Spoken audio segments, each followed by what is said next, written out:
Well, good evening. Good evening. Welcome, everybody. Thank you for joining me. My name's Mark Littlewood. I'm the Director General here at the Institute of Economic Affairs.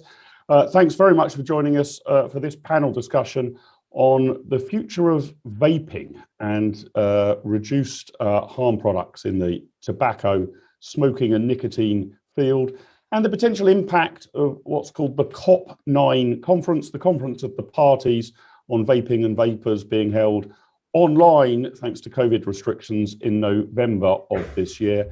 As I say, COP9 stands for Conference of the Parties. I know lots of people who are interested in this particular area just keep referencing COP as people know what they stand for, and it breaks my key rule of using complex terminology. My key rule is NUA, which stands for never use acronyms. So I will refer to it as the Conference of the Parties. The World Health Organization meeting on tobacco control will likely set the direction for both burned tobacco and e-cigarette products worldwide. The WHO's previous opposition to e-cigarettes has been instrumental to anti-e-cig directives from the European Commission and a range of other regulatory decisions. Despite this, e-cigarettes, lower risk products, have been doing pretty well, although perhaps flatlining a bit now. If you go back to 2011, there were only about 7 million users of e-cigarettes worldwide. There are an estimated 55 million today, with around 4 million British people using them, myself included. And I think I'm right in saying that nearly all of those are people who have switched from combustible tobacco to new products. Before I introduce my panel, and we're hoping to add a fourth person to the panel, who hasn't yet arrived, let me just go through some of the housekeeping points. We're broadcasting this on 2 platforms. Some of you are joining us on Zoom and others on YouTube, where it's being broadcast live. If you're on the Zoom side and want to ask a question, please don't put that in the chat box. Please put that in the Q&A box at the bottom of the screen, and pop it in whenever it comes to your head. You don't need to wait until the panelists have all finished speaking. If you've got a question you want to ask, please put it in the Q&A box. If you're far too shy to ask a question yourself, or even if you have asked a question yourself, we're a very democratic organisation here at the IEA, and you can upvote the questions that you would like me to put to your panelists by hitting the thumbs up next to any questions that appear in the Q&A box. So put them in there, take a look at them, and please vote up the questions you would like me to put. That's out of the way, the boring housekeeping stuff. Let me introduce you to our excellent panel, 3 of who are with us. We're hoping for a fourth as well. Delighted to be joined by Matt Ridley, Lord Ridley, politician, businessman, general all-round polymath, author of numerous books, including The Rational Optimist and The Evolution of Everything. Matt, thank you very much for joining us. How are you? I'm very well, thank you, Mark, and it's great to be with you. Also delighted to be joined by Louis Holbrook, the campaign manager of the New Zealand Taxpayers Union and former press secretary to the leader of the classically liberal ACT party in New Zealand. Louis, thanks for joining us. How are you? What time of day or night is it where you're joining us from? It's just ticked over 5 a.m. here in Wellington, New Zealand, but I'm up, I've had my coffee, and I'm excited to join this panel. Well, thanks very much for either your very early morning or your incredibly late night, whichever it is.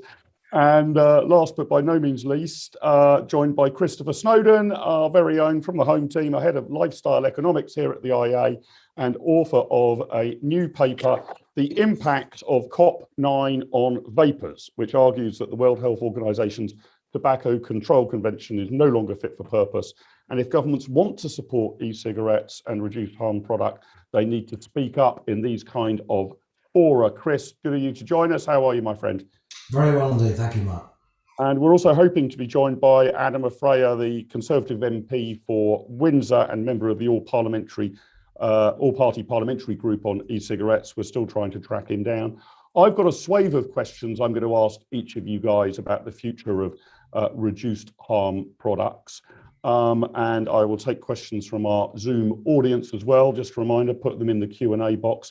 Well, I'm going to ask each of you, and I'll start with Matt, then go to Louis, and then to Chris, and then on to Adam, if we can track him down, just to sketch out in no more than 2 or 3 minutes what your overall view is of the present scene with regard to reduced risk nicotine products. Matt, let me start with you. Thank you, Mark. Well, I neither smoke nor vape. I don't have shares in any of these organizations or anything like that. My interest is purely that I love innovation, and this seemed to me as fascinating an example as any I've come across of seeing an innovation in action, seeing something come into the world and change the world. And in particular, the issue of harm reduction versus prohibition. And the fact that we are speaking almost a century, slightly more than a century after the American prohibition legislation, gives quite a nice parallel, I think, to remind us of the problems of when you try and ban something that is either addictive or attractive to people. It goes underground, it becomes more dangerous, it becomes associated with crime, etc. And that was clearly what the lesson that America learned from that episode. And it seems to me the same thing is happening in America with respect to vaping, that because of a moral panic a couple of years ago, caused by black market vaping products that were not even nicotine containing, everybody thinks it's a dangerous technology. Whereas in countries like Britain, where we took a basically libertarian decision 10 years ago to allow this, we've even tried to encourage it, although there's been quite a pushback from the public health lobby. We have good quality control legislation that ensures that it is actually not killing people, and indeed is almost certainly saving lives on a huge scale, but would be doing so on an even greater scale if we allowed vaping companies to advertise or to put slips into tobacco packets saying, why don't you try switching to vaping? And so against that background, it seems to me an absolute no-brainer that the WHO should be encouraging the displacement of smoking by vaping. And it is pretty shocking and extraordinary how resistant it is to that message at COP9 and indeed the whole framework thing up until now. So that's where I'm coming from. I hope that's helpful. Thanks, Mark. Matt, thanks so much for starting. I'm not really sure that Louis or Chris are going to fundamentally disagree with your analysis, but let's try to make sure that we don't universally agree on everything for the purpose of this panel discussion. Louis, what's your take on where we're at, what we should make of the World Health Organization's approach to this, and how the Conference of the Parties, the 9th meeting, might impact on regulation across the globe? Sure. Well, there's no fundamental disagreement between me and Matt, certainly. I think it's easy to be doom and gloom about your specific country's situation. So in New Zealand, us libertarians, us lonely libertarians, we like to think that things are all going to hell in a handbasket. But then I read Chris Snowdon's report on what the WHO is actually recommending, and now I see things could be so much worse. So in New Zealand, we've actually ended up in a very positive position. I would like to say it was the result of brave policymaking, but it was actually dumb luck. In New Zealand, our government achieved the remarkable feat of accidentally legalising vaping. This was through the result of a court case that was focused on heated tobacco products. It found that those products were not covered by existing legislation. And as a de facto result, vaping became not just legalised, but effectively unregulated. So now in New Zealand, especially in the last year, we've seen a pretty sharp uptick in e-cigarette uptake, which correlates with a sharp downturn in smoking rates. Now that is a truly fantastic result, and it's a result that was born out of something that differs completely from the WHO's orthodoxy. So I think the lesson here is that small countries should actually have a little bit of confidence that they don't need to listen to the UN or the WHO. You can carve out an independent course, but hopefully on a more intentional basis than what we've done here in New Zealand. Chris, what's your take on this? Where are we at? I must admit, I'm a bit worried that Louis says it could all be doom and gloom, and then he reads your papers. Every time I read your papers, Chris, I think there's even more doom and gloom in the world than there was before I began. Same with your latest paper here. I mean, a brilliant but unbelievably depressing read. Are you as cheery as Louis, Chris? No. I'm not as cheery as anybody, as you know. I think from the UK perspective and the New Zealand perspective, you can be cheery domestically for a while, at least. Exactly. These are two of the countries that actually embrace this technology and this opportunity. The question is what happens with the rest of the world, and that's why the WHO is important. The WHO isn't important really to New Zealand or the UK. We don't rely on them for their research. We have very good scientists, very good nicotine specialists in this country. The Public Health England stuff is cited around the world.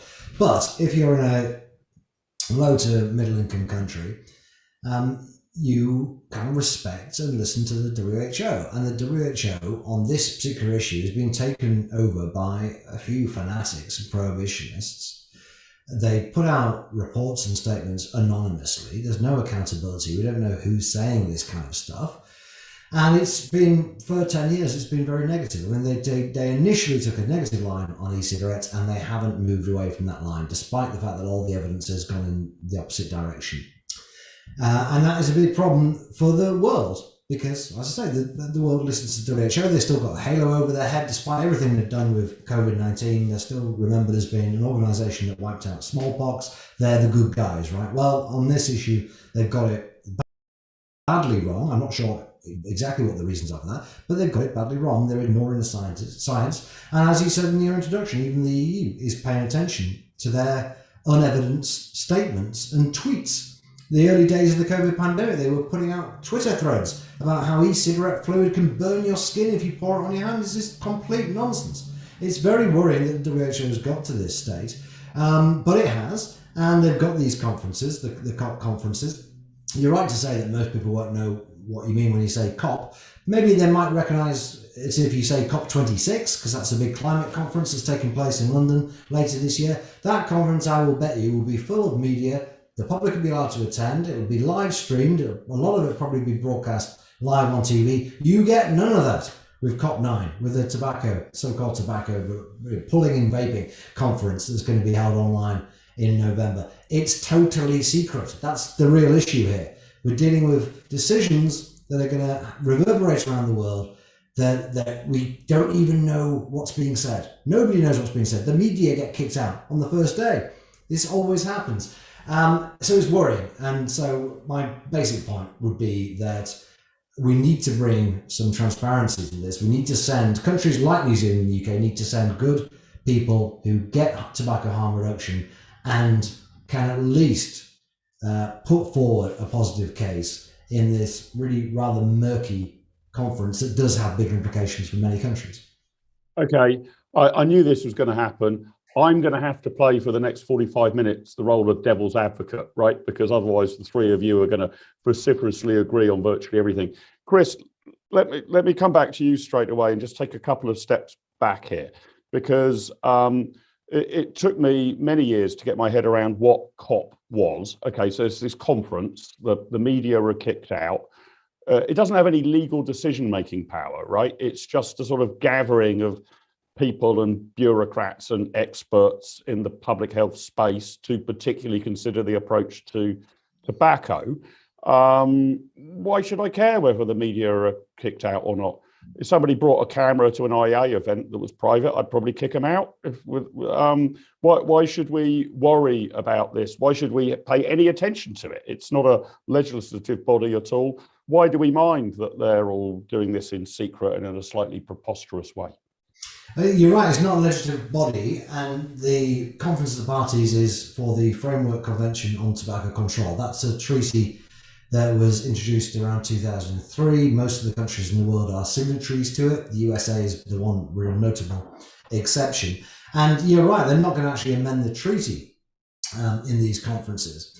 But they do come up with statements, official statements, which are then bandied around. You know, if you're in the Philippines or somewhere and you're trying to make the case for why vaping should be legal, And you've got somebody quoting the WHO FCTC Secretariat saying that actually vaping is as bad for you as smoking, you're going to pay attention to that kind of thing. You have to dig very deeply into this issue to see what's actually going on at the political level. And this is not really a very science-based organization at all. So it has big implications for many, many countries around the world. I said before, the UK is more or less safe from this for the time being, but the WHO naturally creates a climate of opinion around the world. Other authorities are going to cite the WHO, but if the WHO's Framework Convention on Tobacco Control Secretariat is being run by a handful of anti-vaping fanatics, and that is leading to the WHO putting out what appear to be basically official statements, scaremongering about vaping, telling governments to tax e-cigarettes at the same level as tobacco, to ban their use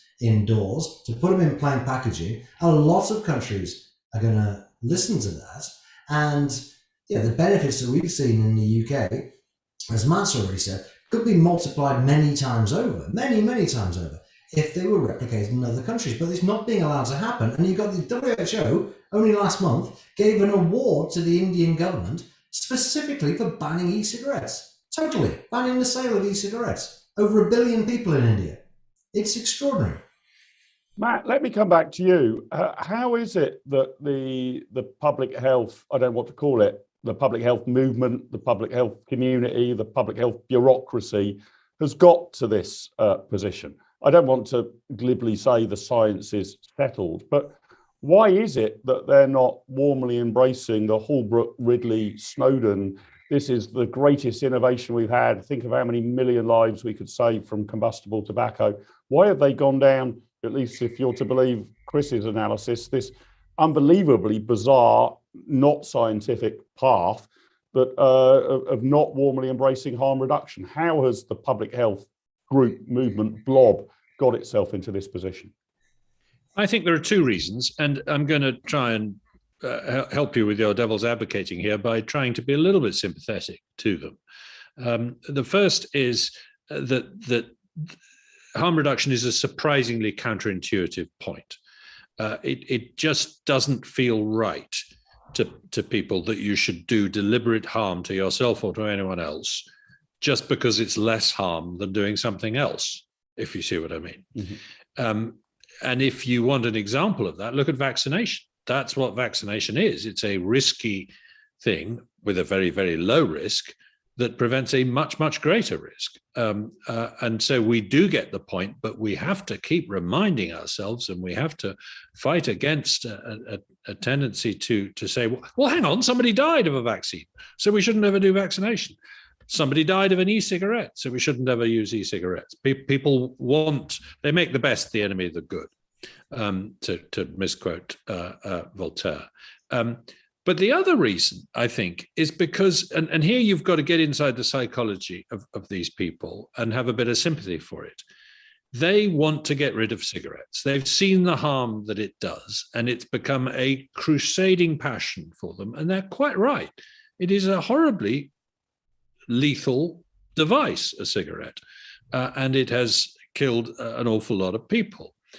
And just when they thought they were winning, because the cigarette was in decline, albeit far more slowly than they would like, and not in every part of the world, by the way, only in some parts of the world, nonetheless, they feel, one more heave and we'll get there. And then along comes this technology and revives something that looks awfully like smoking, and that appeals to people who smoke, and that even has some of the glamour back in it of smoking. And just try and get inside their heads and realize how annoying this must be to them. I think that's the problem, but I'm not sure. Louis, what's your take on that? What's your take on that, Louis? Is it why not? Look, I don't know the exact numbers. I'm not a scientist, but I gave up cigarettes 2 years ago, having smoked more than a pack a day for 30 years. I'm relieved to say that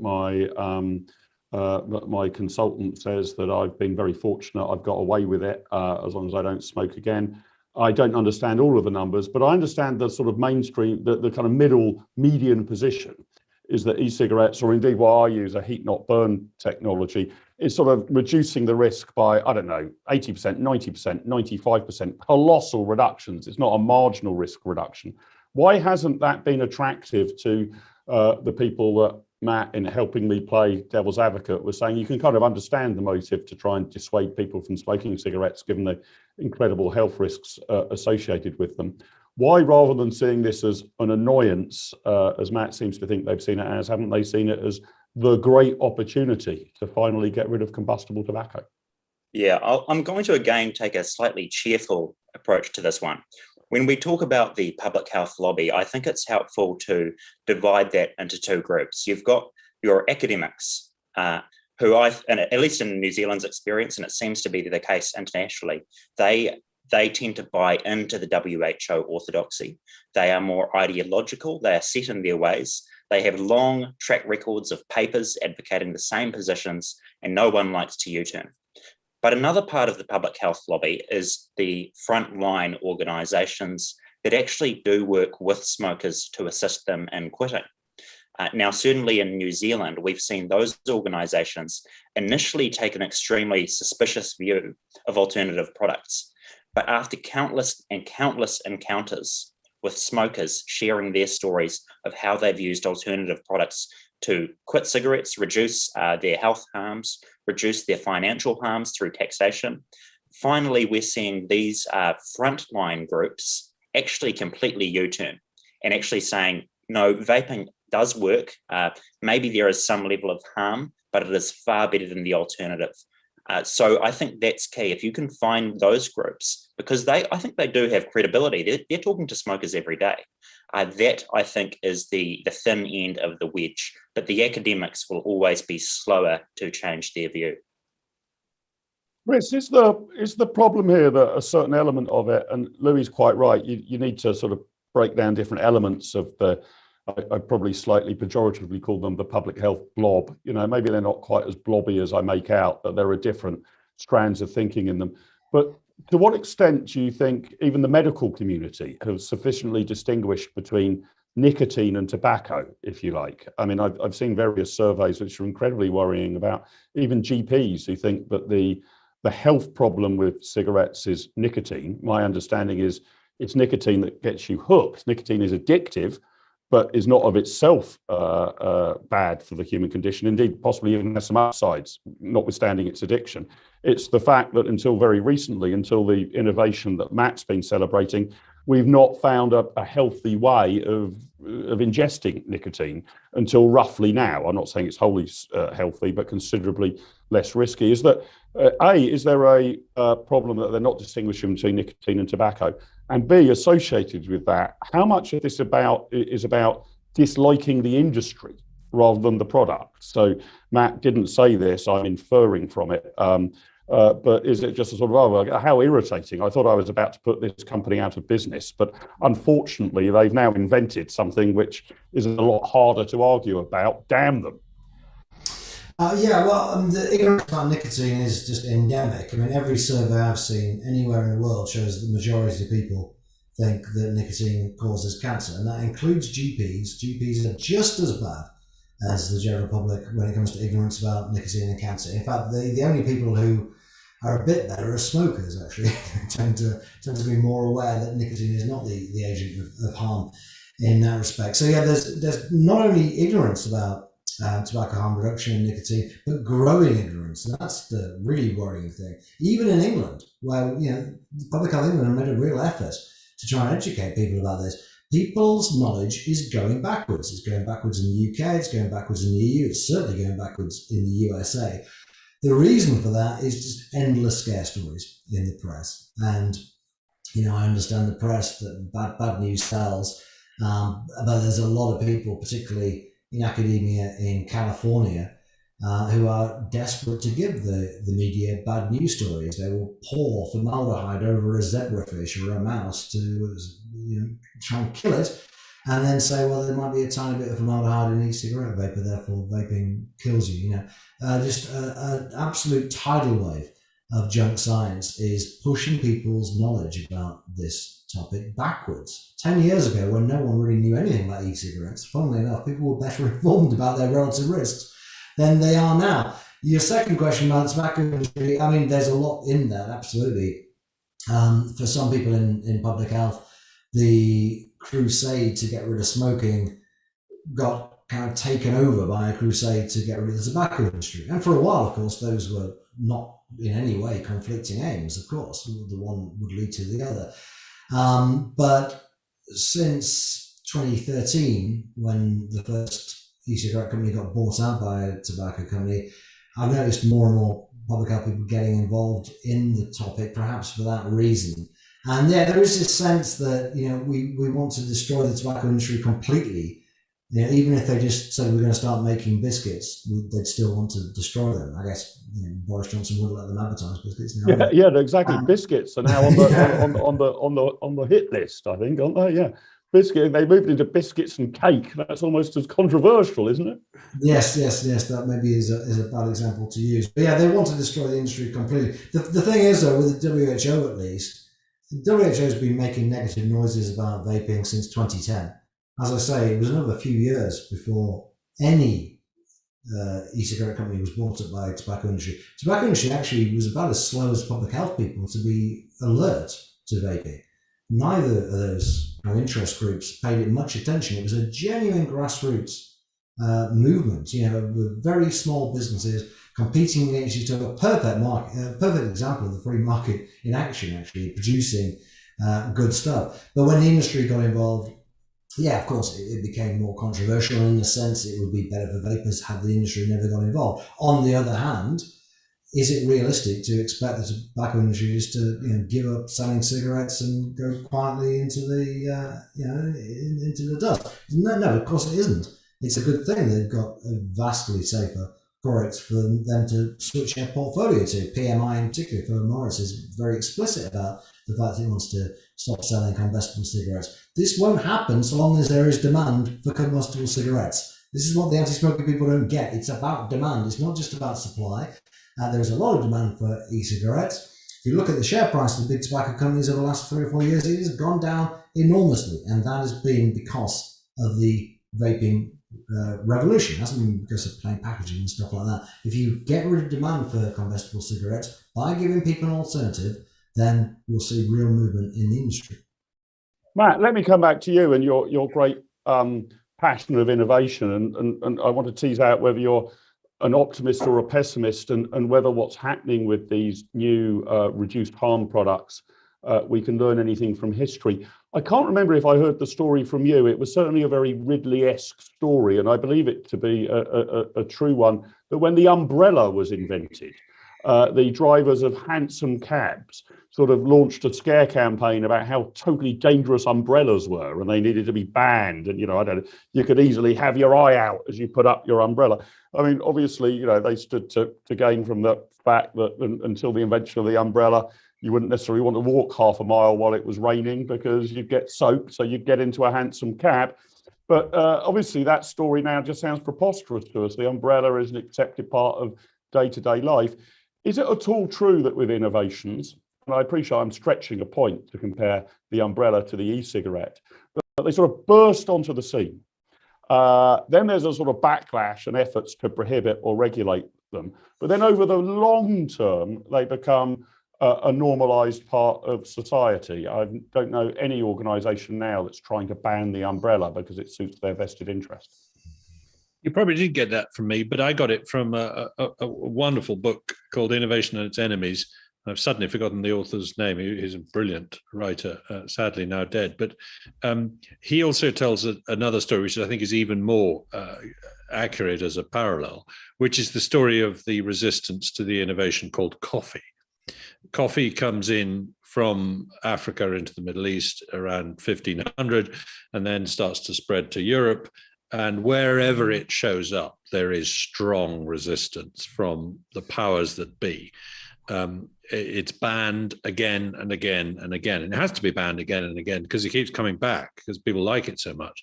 So in Cairo, in Riyadh, in Constantinople, in Marseille, in Paris, in London, there are coffee bans in the 16th and 17th century.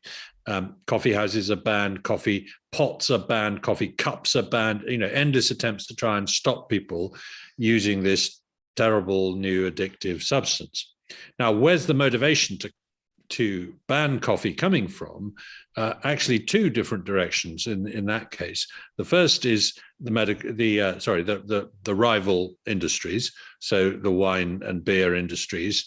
There's a very nice example which I cite in my book of wine and beer industry in Marseille getting a professor at the University of Marseille, who's a medic, whatever a medic meant in 1600, to write a paper saying this thing dries your kidneys, it poisons your liver, it should be banned.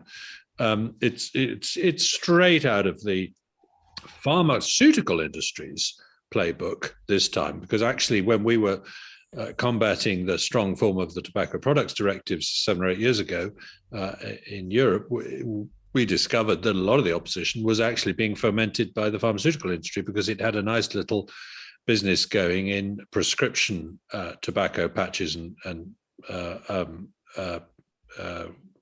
what's the word? Yeah, patches. And so there's the vested interest against coffee, but there's also the rulers, the people running the country don't like coffee, partly because people gather in coffee shops and have conversations about whether kings are doing a good job and can sometimes come to the conclusion that they aren't, and partly because, rulers always try and ban new things. It's just what they do. It's sort of part of being a ruler is that you ban new things. But just to end quickly on this, there's a just wonderful story that was in this book, which is about the King of Sweden trying to get rid of coffee, and as late early 18th century, actually, it was really very late. And he was a very rational person, being a Swede. He said, "Come on, let's do a proper experiment. Let's see whether coffee is bad for your liver and your kidneys and all this."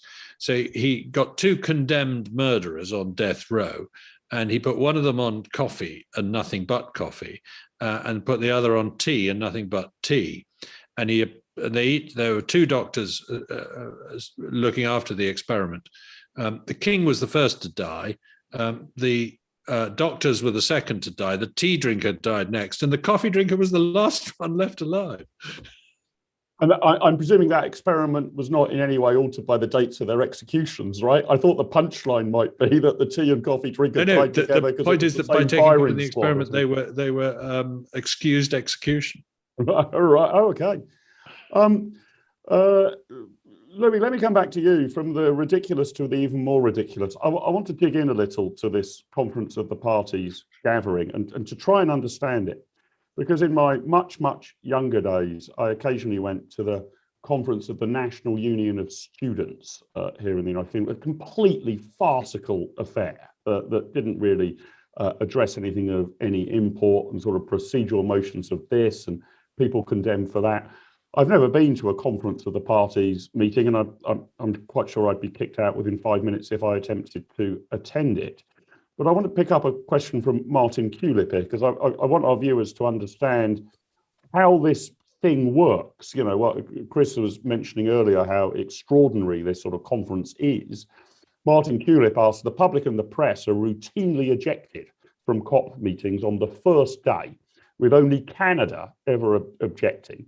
This year, it's certain that the public won't be allowed to even watch COP9, let alone speak. This is despite the fact it's all online. How can we shame our UK delegation into condemning or changing this opaque practice of excluding taxpayers from viewing decisions being made about them, especially since the UK is the biggest funder of the World Health Organization? Louis, just talk me through how absurd and Kafkaesque this actual meeting is, because it's one thing to perhaps disagree with where they're coming from, but their procedures seem extraordinary as well. Sure. Well, I've obviously never been to a COP meeting, and I don't think they would ever let me in. But the risk you have in a closed environment like this is that it becomes, I think it increases the performative aspect of it, because no longer are people performing or appealing to a broad audience. They are then appealing to a very narrow audience. You can get cases where there's almost one-upmanship in terms of ideological purity. In New Zealand, we recently had one of our, sorry, this is a tangent, but it's hilarious. One of our climate activist groups was so self-concerned that they actually disbanded because they realized they didn't have enough people of color. So they cancelled themselves. That's the peak of the absurdity you can have in an inward-looking organization.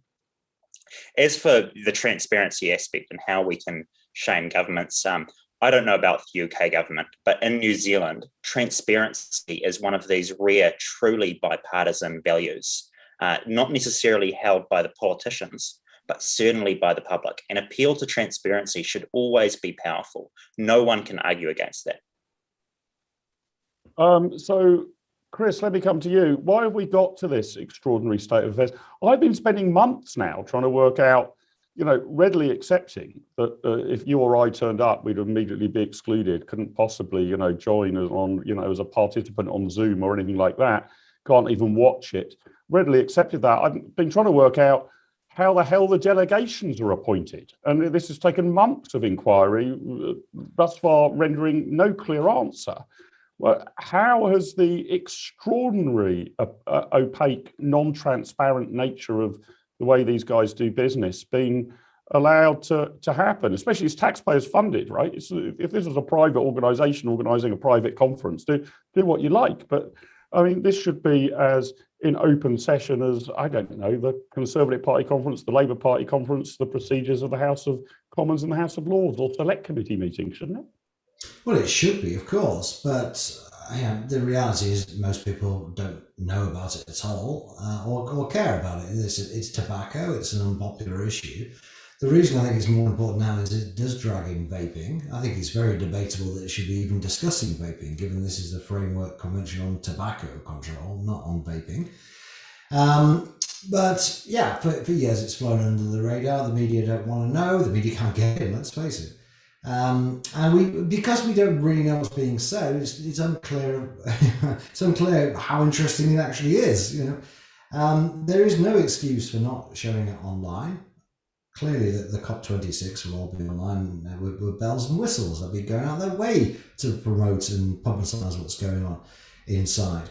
But yeah, you have a very small group of people, largely anonymous, organising a secret conference about an issue that most people don't particularly care about or haven't done traditionally. And I just think that, this year in particular, because they really have gone crazy on the anti-vaping thing in the last year or so. You might think that they would soften their approach over time.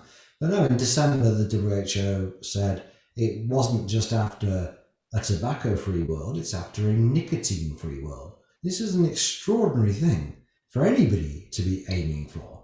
There is no ethical or health justification for going for a nicotine-free world. I'm not sure there's an ethical justification for going for a tobacco-free world, or why it's any of the WHO's business, or whether the WHO has displayed enough competence to even move us towards that kind of target. But an unaccountable, largely anonymous global organisation wants to move to a nicotine-free world without any real debate in the COP meetings or elsewhere. So they are biting off now a lot more than they can chew. And I think certainly vapers and nicotine users and smokers have an interest in looking at what's going on here. But increasingly, I think the media should be looking at what's going on here. We've had, over the course of the last 18 months, much more attention on the WHO than it ever had before. And what people have seen has not been particularly impressive. I mean, most of their advice on COVID-19 has been catastrophically wrong, whether it's discouraging people from introducing travel bans, saying they don't work, when they're probably the most effective thing you can have early in the pandemic, to flat out denying that the virus is airborne, when it fairly obviously was, even from the earliest days. They have dropped the ball on this.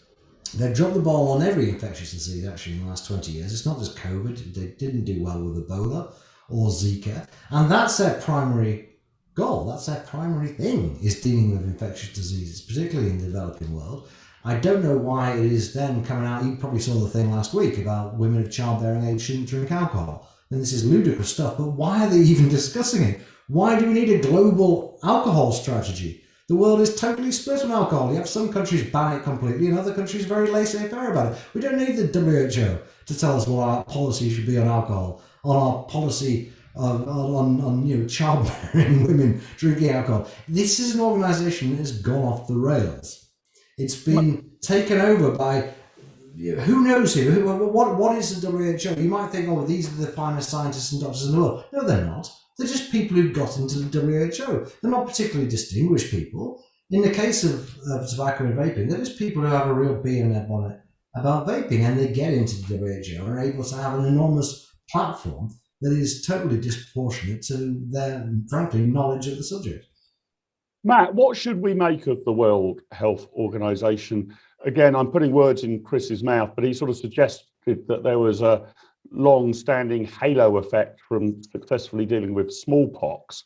But I'm delighted that the boot's on the other foot now, and I can ask the question of them, who funds you? Because if you're funded by the taxpayer in general, and I think the British government's contribution is proportionately extraordinarily high, it seems extraordinary to me that we allow them to carry on in this particular way. Is there a role for the World Health Organization at all, Matt, even if it restricted itself to pandemics, things that cross borders and where you can easily understand that you want an early warning system or an international response? If Chris is right, they haven't even done that well.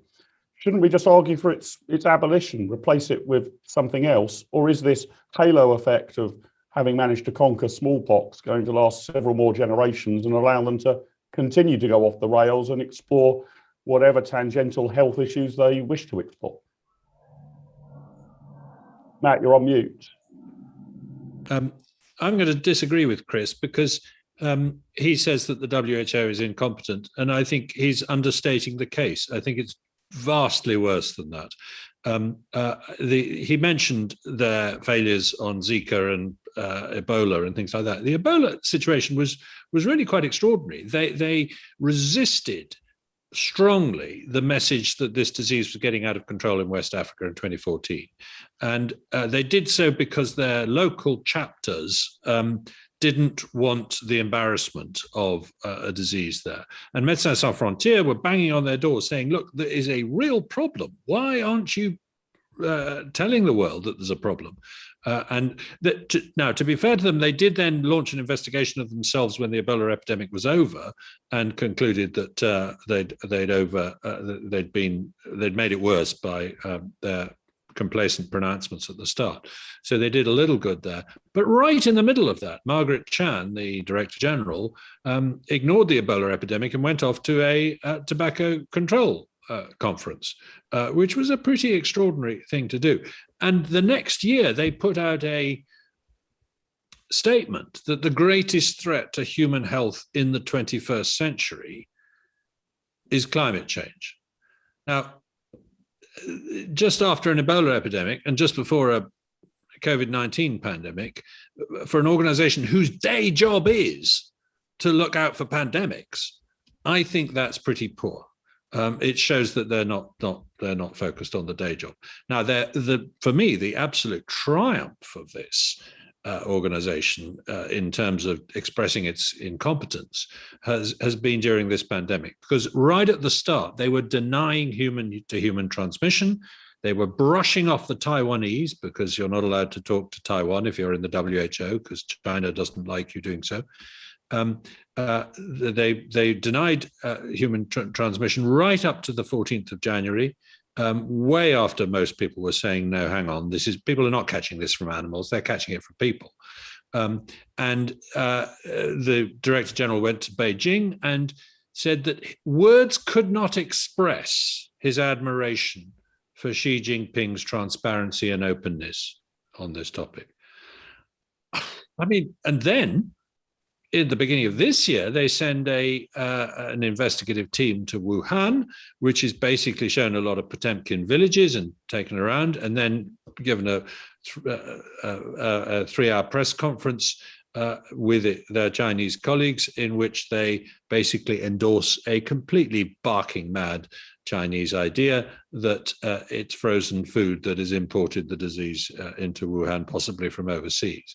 And that was so humiliating to the WHO that within a day or two, Dr. Tedros, the Director General, was saying, no, all hypotheses are still on the table. We didn't mean to rule out a laboratory leak. So I think that farcical press conference was something of a Waterloo for this organization. At least I hope so. But of course, what buoyed them up in 2020 was the fact that Trump cut them off. And that made the rest of the world sympathetic to them in a sort of infuriating, if Trump does something, then it must be wrong way that we all had last year.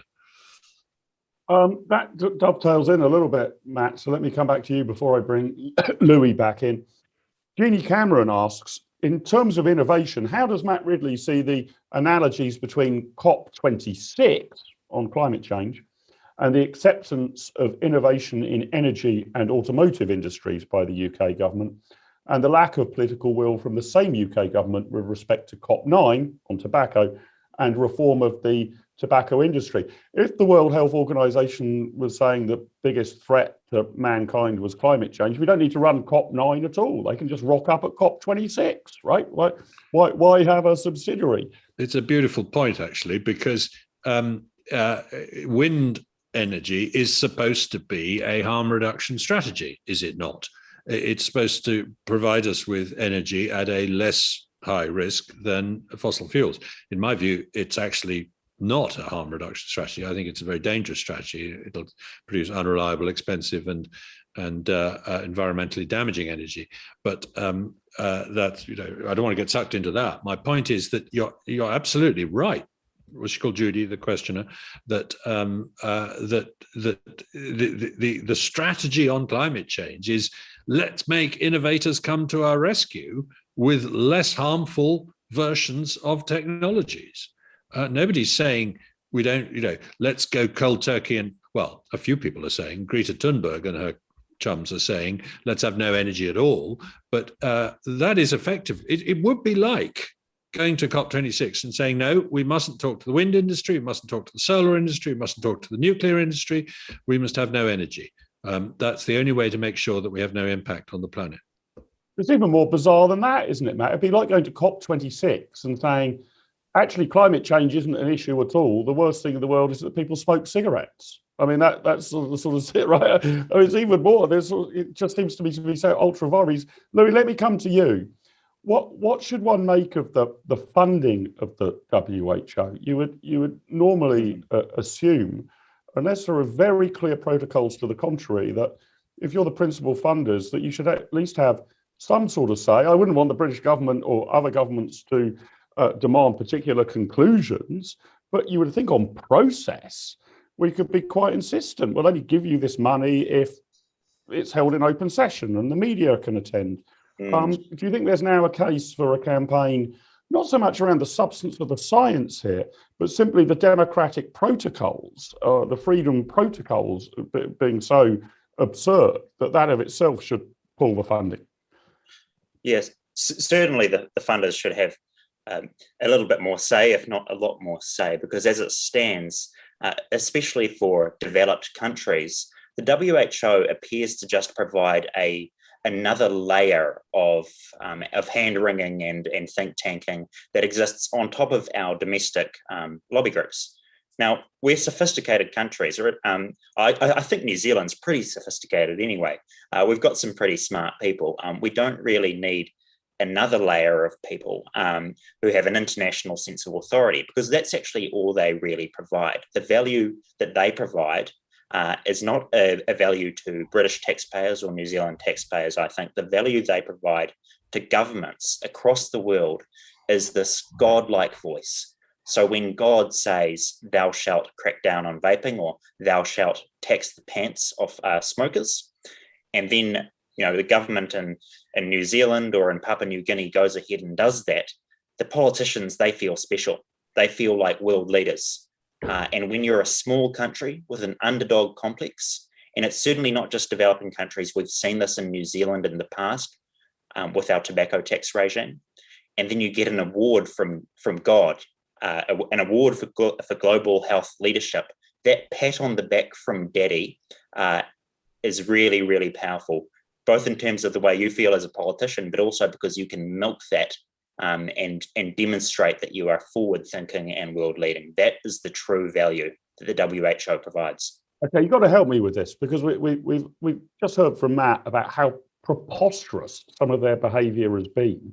Why are they, Louis, in your words, being elevated to sort of theological status in the minds of politicians? I mean, why aren't they just seen as, yet another incompetent, potentially even dangerously incompetent public agency? Why is this a sign from God if these people who've got all of these things appallingly wrong? So in Matt's words, Chris's condemnation of them as totally incompetent didn't go far enough.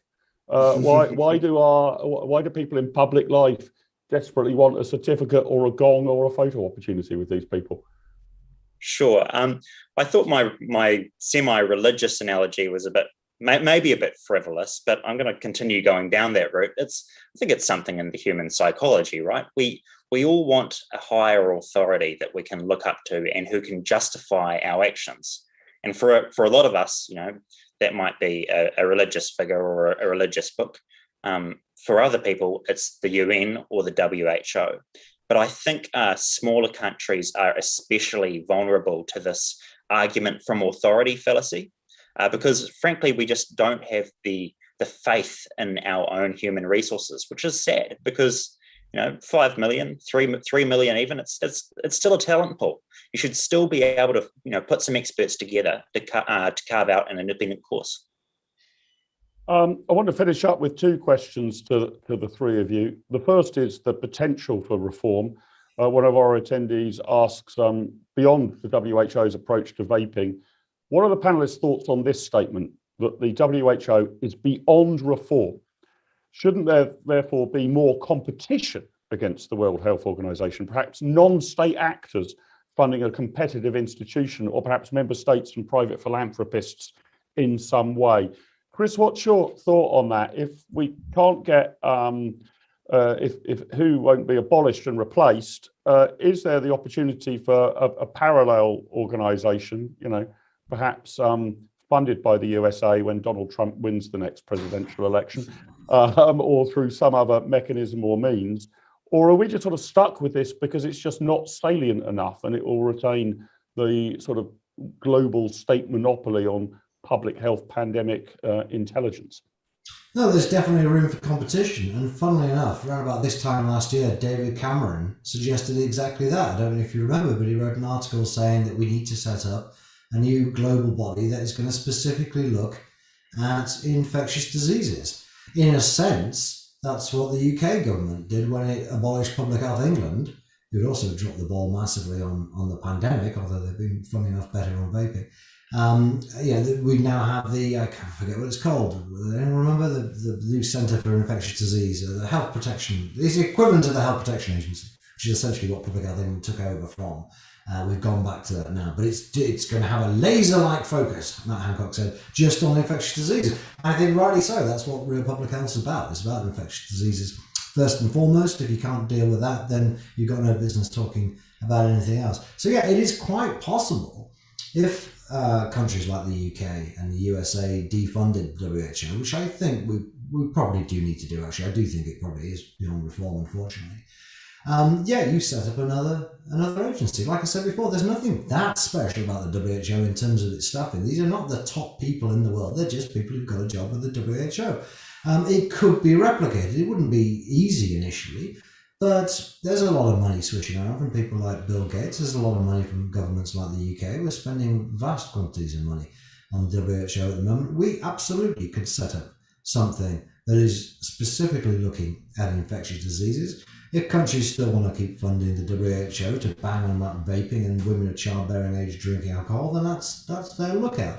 But yeah, of course there's room for competition.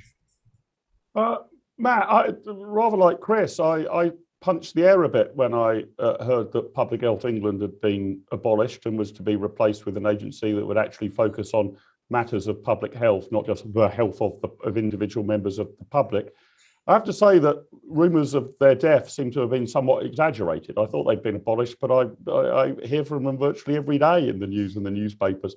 They haven't been, they're like the baddie in some Arnie Schwarzenegger movie. You think you've killed it off, but it emerges again for one last sort of final battle. You can never kill the bad guy. What do you think, Matt, the prospects are either of reforming the WHO, or I guess abolishing it and replacing it with a new monopoly, or some competitive enterprise? I don't know, Western democracies getting together to say, come on, we need a serious cross-border effort to deal with pandemics in the future. These guys are a bunch of jokers. Are any of those on the table, or are we just going to muddle through with this disastrous and, as you say, beyond incompetent institution that we've been living with in recent years? I think the prospects for genuine reform are pretty remote because of the politics of this. But I think, and Chris touched on this, that there is an end run being run around this monopoly by essentially the Gates Foundation, with to some extent the Wellcome Trust as a hanger-on here. And if you look at, just to take one example of something the Gates Foundation did very well, and I know it goes against the grain with people to praise the Gates Foundation, which is sort of some big bogeyman now, but actually it's been pretty smart in what it's done in the last 20, 30 years. That may not last, it may become big and bureaucratic.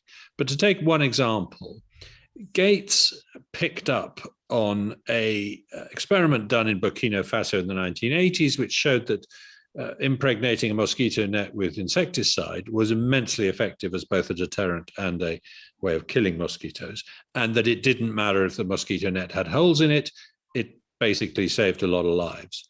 And they championed the impregnated mosquito net beginning in around 2003. And that's the moment when the increase in malaria mortality worldwide turned into a decrease.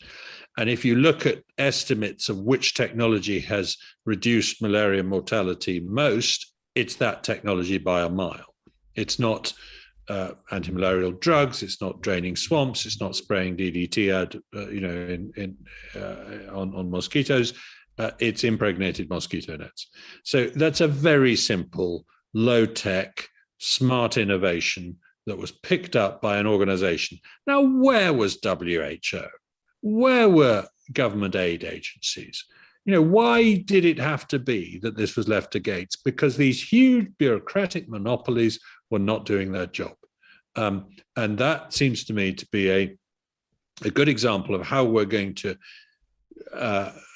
make the WHO irrelevant by having other organizations do the job better. I'm afraid that's the only hope I've got, really, here. Let me finish by asking each of you, and Louis, I'll start with you. What, if anything, intelligible, even if not intelligent, do you think will come out of COP9 with regard to the future of tobacco harm reduction?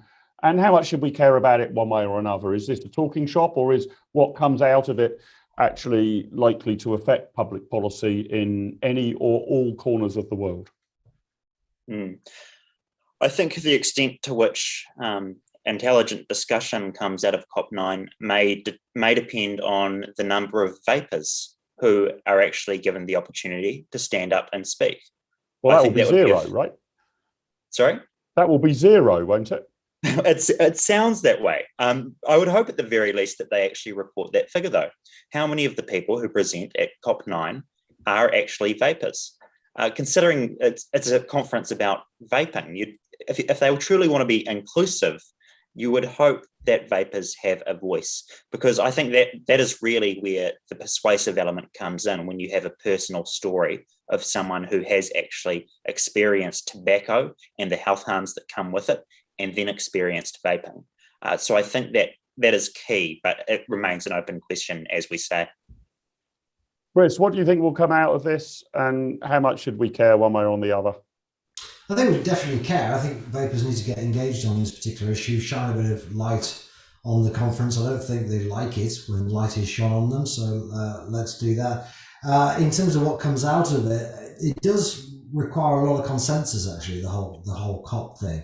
So it doesn't take, well, it doesn't really, in theory, take one country to make a difference and block things. They have struggled to get consensus on position statements, I gather, in recent years. Countries, as I said at the beginning, countries like the UK and New Zealand, which are taking a more genuinely progressive, evidence-based line on this kind of thing need to stand up and be counted. I'd like to see the UK government take advantage of the fact that they're no longer part of the EU delegation.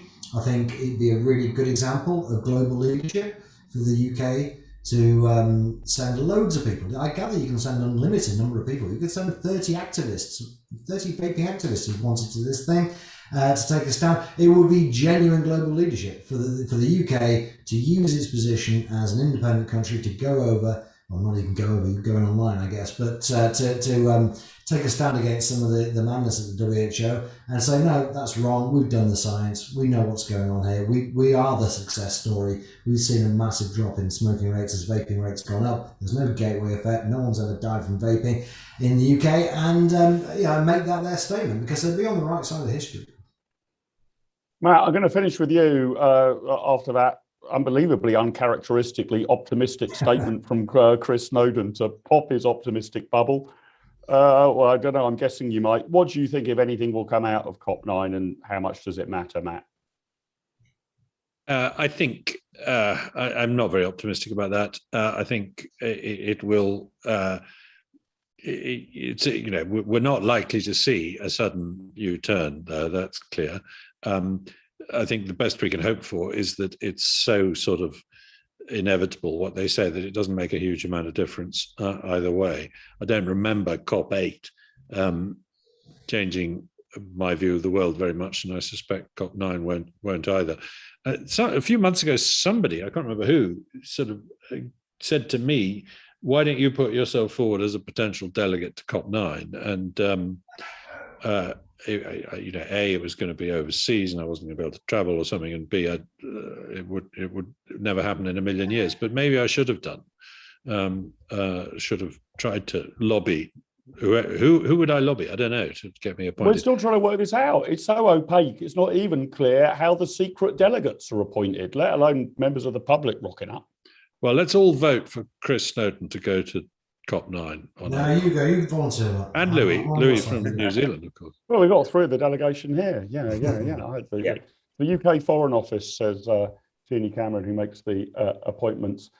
Gentlemen, we're completely out of time. Thank you for your thoughts and contributions on this important topic, and actually for a few rays of optimism or sunshine, or at least a way to potentially pilot our way out of the pretty grim approach to public health that the World Organization's had. Let me also thank the audience. Although as a private organization, the IEA is under no obligation to do so. This will be put up on YouTube and will stay there forever for any member of the public to look at and comment on. I hope COP9 follow the IEA's lead in openness and transparency to the entire world.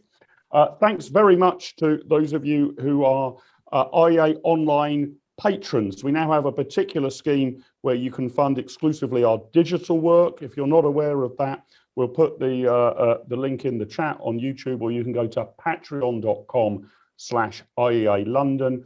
We have a membership platform there that allows you to solely support our digital work, and you get exclusive IEA perks, benefits, priority access to content, and more. So please go over to patreon.com/IEA London if you've got a few pennies to spare. But thanks very much for watching, and my particular thanks, special thanks to Chris, Matt, and Louis. Thanks so much for joining us, gentlemen. I look forward to joining you on the COP9 delegation in just a few months' time. It's been a pleasure having you. Thanks for watching. Have a great evening. Over and out. Thank you.